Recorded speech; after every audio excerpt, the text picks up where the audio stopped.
আপনি বলেই দিয়েছেন যে আমি এত বছর ধরে আমি কিন্তু ২০২০ সালে বলেছিলাম যে হাসিনার পতন তো অপমানিত হয়ে বাংলাদেশ ছেড়ে হাসিনা ভারতে পালাবে, অন্য কোনো দেশে যেতে পারবে না। বলেছিলাম যে শেখ মুজিবের মূর্তি টেনে টেনে ভাঙা হবে, শেখ মুজিব এবং হাসিনার ছবি অফিস আদালত থেকে রাস্তায় ফেলে ওদের তার উপর পাড়ানো হবে। এটা কিন্তু ২০২০ সালে বলেছিলাম। একই সাথে একদমে বলেছিলাম, কিন্তু আমার ভয় হচ্ছে হাসিনা যাওয়ার পরে বাংলাদেশে যে পরিস্থিতির সৃষ্টি হবে, বাংলাদেশে ছাত্রলীগের, জঙ্গি লীগের এইসব ছেলেপেলেরা মুজিব কোড খুলে তারা বিভিন্ন দলের সাথে মার্জড হয়ে যাবে, মিশে যাবে। বিএনপির সাথে, জামাতের সাথে, অনেকের সাথে মিশে যাবে। অনেকেই আবার অনেকে পীর হুজুর বনে গেছেন আজকাল দেখছি। অনেক নেতাই যারা আওয়ামী লীগের প্রকাশিত উন্মোচিত আওয়ামী লীগ নেতা, আওয়ামী লীগের আমলে হাসিনার সাথে উঠা বসা করেছে ভারতের সাথে, তারা আবার বিএনপির থেকেও নমিনেশন পেয়েছে। আমি যেটা তখনও বলেছি যে আওয়ামী লীগ যে পরিমাণ অস্ত্র রেখে যাবে এবং টাকা পয়সা রেখে যাবে, কোন সরকার ৬ মাসের বেশি টিকতে পারবে না। যেটা ইদানিং মির্জা ফখরুল কিন্তু বাস্তবতার সম্মুখীন হয়ে এত বছর সে বুঝেছে, বাট ওই কাকের মতো চোখ বন্ধ করেছিল, অস্বীকার করতে চেয়েছে। কিন্তু এই ২-৩-৪ দিন আগে কিন্তু সে বলেই ফেলেছে যে এত সহজ না সরকার চালানো, বর্তমান অবস্থায় সরকার চালানো এত সহজ না। বিশেষ করে আপনি দেখেন বিএনপিতে ওই ২ জন মেজর হাফিজ এবং আলতাফ স্যার ছাড়া কাউকে কিন্তু নমিনেশন দেওয়া হয় না, এবং ওনাদেরকে অ্যাকচুয়ালি সশস্ত্র বাহিনীর সত্যিকার অর্থে বলা যায় না। ওনারা অনেক মুরব্বী, অনেক সিনিয়র। ওনারা হচ্ছে জিয়া রহমানের সাথে থেকে সেই রাজনীতি করা, স্বাধীনতা যুদ্ধ থেকে আরম্ভ করে ওনাদেরকে এই বর্তমান প্রজন্মের সশস্ত্র বাহিনীর বলা যায় না। ওনাদের প্রতি আমার সম্পূর্ণ শ্রদ্ধা রেখে বলছি, ওনারা দুজনই আমাকে স্নেহ করেন এবং আমিও ওনাদেরকে শ্রদ্ধা করি। কিন্তু বিএনপি কিন্তু এই বর্তমান প্রজন্মের, আমি ২-৪টা মানে সুবিধাবাদী বাটপারদের কথা বলছি না, সেনাবাহিনী, বিমান বাহিনী, নৌবাহিনীর অবসরপ্রাপ্ত ২-৪টা বাটপারও কিন্তু আছে, যারা মুহূর্তের মাঝখানে দল বদলে আবার ওই দলের কালার নিয়ে নেয়। আমি বলছি যারা সত্যিকার অর্থেই সশস্ত্র বাহিনীর, যারা জেল কেটেছে বিএনপির কারণে রাজনীতি করতে গিয়ে দেশের জন্য, তাদের কাউকে কিন্তু বিএনপি নমিনেশন দেয় নাই।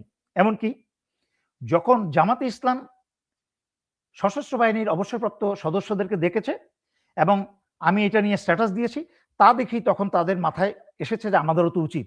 তখন তারা তড়িঘড়ি করে একটা নামকাওয়াস্তে ডেকেছে, আবার নাটকও করেছে একটা ক্ষমা চাওয়ার। এরকম অনেক ভিতরের কথা জানি, যে এইগুলো লম্বা করবো অনুষ্ঠান বলে। কথা হচ্ছে, ইয়েস, মানুষ যদি ভুল বুঝে বাংলাদেশের সত্যিকার অর্থে বাংলাদেশকে ভালোবেসে এবং সত্যিকার অর্থে বাবার আদর্শে উজ্জীবিত হয়ে এবং জনতার আস্থা অর্জনে যদি বাংলাদেশের রাজনীতি করতে ফিরে আসেন, আমার বিশ্বাস উনি দীর্ঘদিন রাজনীতি করতে পারবেন ইনশাল্লাহ।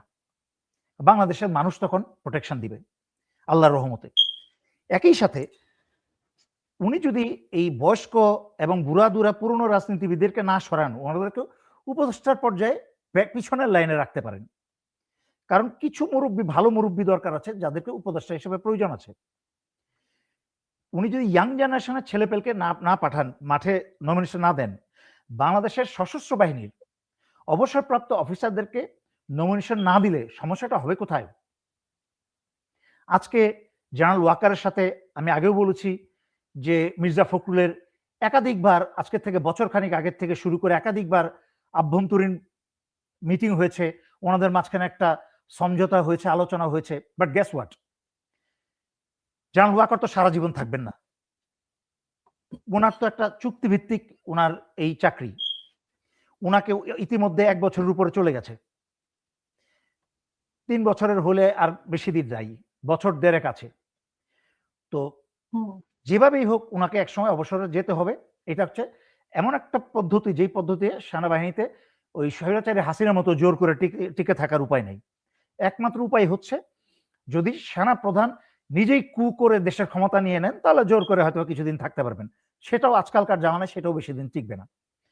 কিন্তু সমস্যাটা হচ্ছে, যদি একটা রাজনৈতিক দল বেশিরভাগ সশস্ত্র বাহিনীর অবসরপ্রাপ্ত অফিসারদেরকে রাজনীতিতে প্রবেশ করতে না দেন, ভবিষ্যতে সশস্ত্র বাহিনীর সাথে রাজনৈতিক দলগুলোর একটা কমিউনিকেশন গ্যাপ হবে।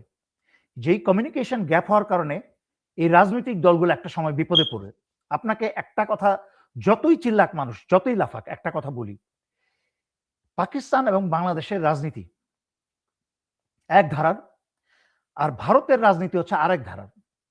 ভারতের রাজনীতি হচ্ছে ওরা ন্যাশনালিস্টিক ফিলিংটাকে ভিত্তি করে ওরা রাজনীতি করে। ওরা প্রতিবেশীর সাথে শয়তানি করে। নিজের দেশের ভিতরে মোদি এসে শয়তানি করছে, ধর্মীয় উগ্রতা করছে।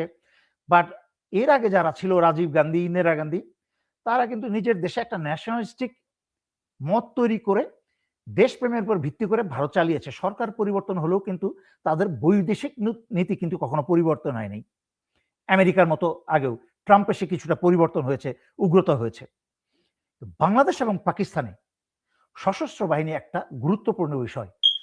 যে যত কথাই বলুক গালিগালাজ দিয়ে কি বলে অবমূল্যায়ন করে, তিরস্কার করে, মনে রাখতে হবে বাংলাদেশের এবং পাকিস্তানের মতো একটা দেশে সামরিক হস্তক্ষেপ বা সামরিক প্রভাব আগেও ছিল, ভবিষ্যতেও থাকবে। তবে এটাকে নিয়ন্ত্রণের মধ্যে রাখতে হবে, যেটা আমাদের আমলে ছিল। সামরিক প্রভাব ছিল। আমরা যখন সশস্ত্র বাহিনীতে চাকরি করেছি, আমরা প্রধানমন্ত্রীর নাম ছাড়া অন্য কোনো মন্ত্রী, মিনিস্টারের, এমপিদের নামই জানতাম। এমপি তো বাদই দিলাম, এমপিদের নাম জানার কখনো প্রয়োজনও ছিল না। ২-৪টা হয়তো মন্ত্রীদের নাম জানতাম। মানে তখন কিন্তু সামরিক বাহিনী মাথা উঁচু করে দেশপ্রেম নিয়ে চলতো। জনগণ সম্মানের চোখে দেখতো। সশস্ত্র বাহিনী ইউনিফর্ম দেখলেই জনগণ সম্মানের সাথে তাদেরকে জায়গা করে দিত, আদর আপ্যায়ন করতো এবং তাদেরকে একটা আস্থার স্থানে দেখতো যে আমি কোনো বিপদে পড়লে সশস্ত্র বাহিনীর কাছে গেলে আমার বিপদের সমস্যা হয়ে যাবে। আমাদের দেশ এই সশস্ত্র বাহিনীর কাছে নিরাপদ, যেটা স্বৈরাচারী শেখ হাসিনা ধ্বংস করে দিয়েছে। সেই আস্থাটাকে শেষ করে দিয়েছে। এখনো সেই আস্থা অর্জন করতে আর অনেক দেরি, অনেক সময় লাগবে। তবে সেই আস্থা অর্জন করতে হলে একটা দেশপ্রেমিক জনতার রায়ের একটা সরকার লাগবে, একটা রাজনৈতিক দল লাগবে। যেইভাবে বিএনপি গিয়ে কি বলে সমঝোতা করছেন, যদি সামরিক বাহিনীর সাথে সমঝোতা করে তাহলে সামরিক বাহিনীর সেই সব উগ্র কিছু জেনারেল বা কিছু উগ্র অফিসারকে কিন্তু তাদেরকে থামানো যাবে না। হাসিনার মতো কিন্তু তারাও আবার দানব হয়ে উঠবে। তারাও কিন্তু একসময় ১টা-২টা করে গুম করতে শুরু করবে। তারাও কিন্তু একটা নিজেদের নতুন একটা বিএনপি সমর্থিত আয়নাঘর তৈরি করে বসবে। এটা একটা জাতীয় রোগ। এই জাতীয় রোগকে রোধ করতে হলে রাজনৈতিক দলগুলোকে সশস্ত্র বাহিনীতে সমভাবে জায়গা দিতে হবে। আর ইয়াং ছাত্রনেতাদেরকে আবার বলছি, বহুবার বলেছি তোমাদেরকে, তোমরা আল্লাহর রাস্তায় নিজেদেরকে যদি বাঁচতে চাও, আজকে দেখো হাদিকে টার্গেট করা হয়েছে। হাদি স্বতন্ত্র। মনে আছে আপনার অনুষ্ঠানে আমি কয়েকবার বলেছিলাম, এনসিপি তৈরি হওয়ার আগে বলেছিলাম যে এদের একটা রাজনৈতিক দল হবে। আপনি আমাকে থামিয়ে দিয়ে বলেছিলেন না, কোনো রাজনৈতিক দল তো হয় নাই। আমি ঠিক এইভাবে বলেছিলাম, হয় নাই, তবে হবে। তাদের মাঝখানে আবার ভাঙন হবে। হয়েছে কিনা? তাদের মাঝখানে ভাঙন হয়ে আপ বাংলাদেশ হয়েছে, আরো ছোট ছোট কিছু দল হয়েছে। যা বলেছি ৬ বছরে সবই হয়েছে, হবে। এবং একইভাবে বলছি, হাদিকে টার্গেট করা হয়েছে because Hadi became a symbol. Hadi কিন্তু একক ব্যক্তি হিসেবে একটা দেশ প্রেমিক, একটা নতুন প্রজন্মের প্রাণ সঞ্চারের একটা শক্তি হিসেবে একটা প্রতীক হয়ে উঠেছিল হাদি। সেই জন্য হাদিকে টার্গেট করে এটা একটা নিদর্শন সৃষ্টি করার চেষ্টা করেছে আওয়ামী লীগ, ভারতের দালাল বাংলাদেশে যারা আছে, এবং পিছনে তো ভারত আছেই। ভারতের দেশের ভিতরে শত্রু যখন বিভীষণ হয়, ঘরের শত্রু যখন বিভীষণ হয়, তখন ভারতের লাগে না। দেশ বিরোধী এত শক্তি অপশক্তি বাংলাদেশের ভিতরেই আছে যে ভারতের প্রয়োজন হয় না। ভারত শুধু ওই পারে বসে বসে খেলা দেখছে, মজা দেখছে।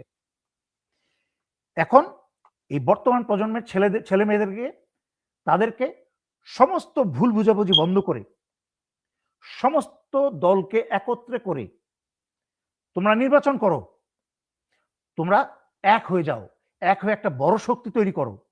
মনে রাখবে, আমি জামাতকেও বলছি, বিএনপির উদ্দেশ্য বলছি, এই কথাটা বাংলাদেশের মানুষের কাছে গুরুত্বপূর্ণ না হতে পারে, মনে হতে পারে খুব আধ্যাত্মিক কথা, বাট আমি এখন যে কথাটা বলতে যাচ্ছি, এই কথা ছাড়া বাংলাদেশে রক্ষা করার, বাংলাদেশেই জাতিকে রক্ষা করার আর কোনো দ্বিতীয় রাস্তা নাই। সেটা হচ্ছে বাংলাদেশের সকল দল একত্র হয়ে সিদ্ধান্ত নিতে হবে